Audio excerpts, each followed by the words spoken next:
in the case method, one of the things you're trying to do is engage students. And one of the reasons it's an effective pedagogical approach is that it engages students and makes memorable the experience they have with their classmates in and around a case. And there's research that shows that when students discover points for themselves in the midst of a conversation, they may be points that they could have discovered by reading an article by Henry Mentzberg or Michael Porter or Immanuel Kant or whoever. But when they discover the principle for themselves in the context of a conversation with their friends, they remember it, it's active, they can use it in another context to a greater degree. So I think that's an important part of the case method as well, that students engage with it. That said, you do have to be careful that students don't get too affectively engaged, because it's possible to have a more visceral conversation where students are saying, well, I feel that this, and another student is saying, I disagree, I feel that. And typically we want to get beyond that to thinking more substantively about theoretical content. So turning the temperature up and down in terms of student engagement is one of the things that the case teacher has to manage.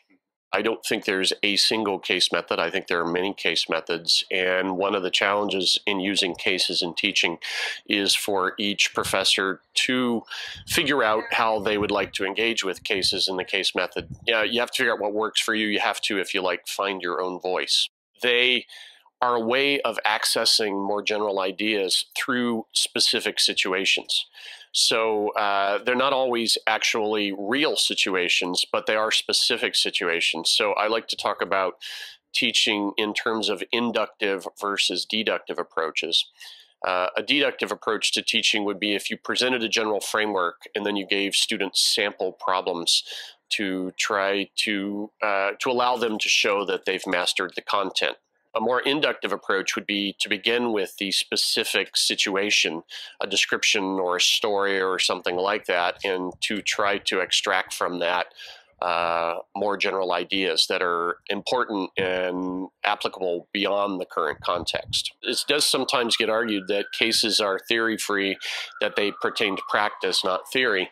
But I think quite explicitly use of cases, one of the things we're asking students to do is look at a specific situation and think of the general principles that might be applied or might reasonably be applied to arrive at conclusions and then ultimately some kind of an action, which is what managers will ultimately be taking in most situations.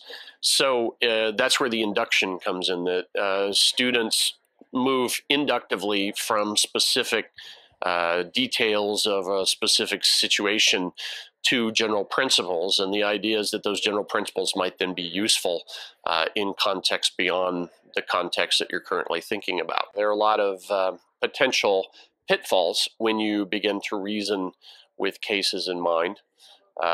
People worry about the sophist, someone who marshals facts and chooses circumstances to make certain conclusions seem obviously correct. That's not what we're talking about here.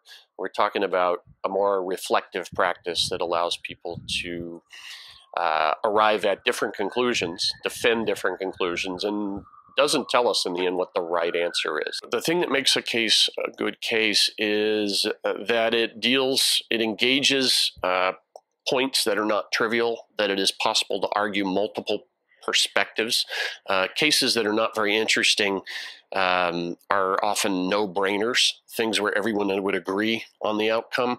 So you're looking for a situation where there's not a no-brainer answer.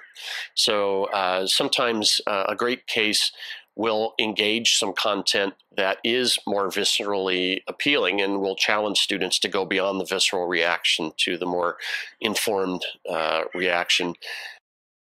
But a good case is also one where students, in the process of exploring it, will change their minds. Because the most memorable experience a student can have, I think, in an educational setting is to start out thinking one thing, and then by the end of an exploration orchestrated by a professor engaging with fellow students, to change one's mind to a different position. And students tend to remember that and retain that knowledge.